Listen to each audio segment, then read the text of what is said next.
Yes, so if you guys have not already heard, basically Gunna from YSL has taken a plea. Now, the plea that he entered required him to acknowledge that YSL was not only an organization, but it was an actual gang.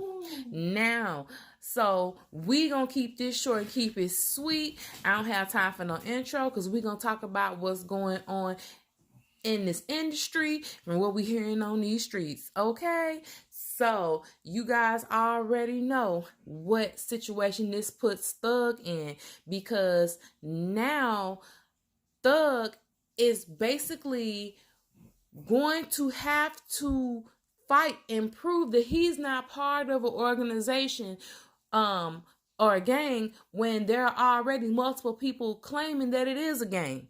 Now they putting him at the head of this gang because he is really the breadwinner. He is the one making the money. Let's be clear. They done sold this man jewelry, his shoes, some clothes, everything. The police has been so petty when it comes to this case. And Gunna is basically now released. Yes, Gunna is going to be outside. And I feel that, he obviously made a decision, that was going to put him in his best position. I think in this situation, it's every man for himself. I don't think that this was the best decision that he could have made, even though he is going to be outside early.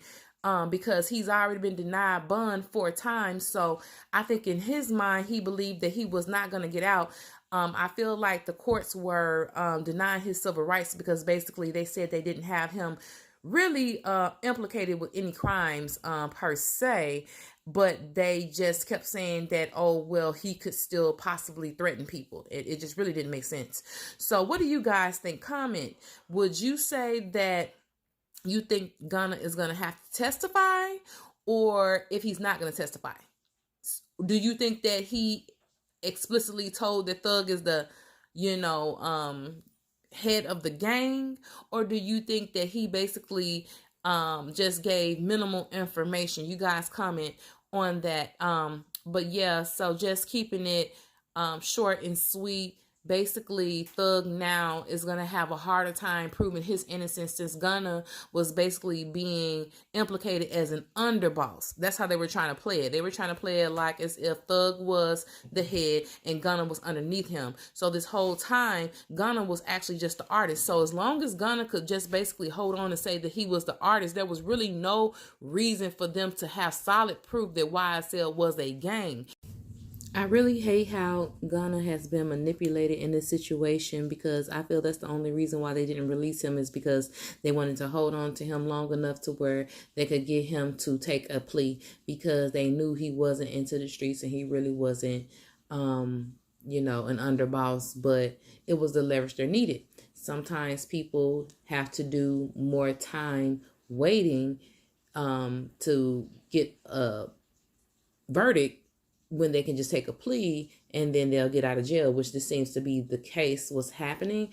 I just hope that this is not a situation where Gunna is going to have to testify. I am going to follow up when I get more information. So I will be reporting more on this tomorrow. So make sure you subscribe, like this video, and tune in.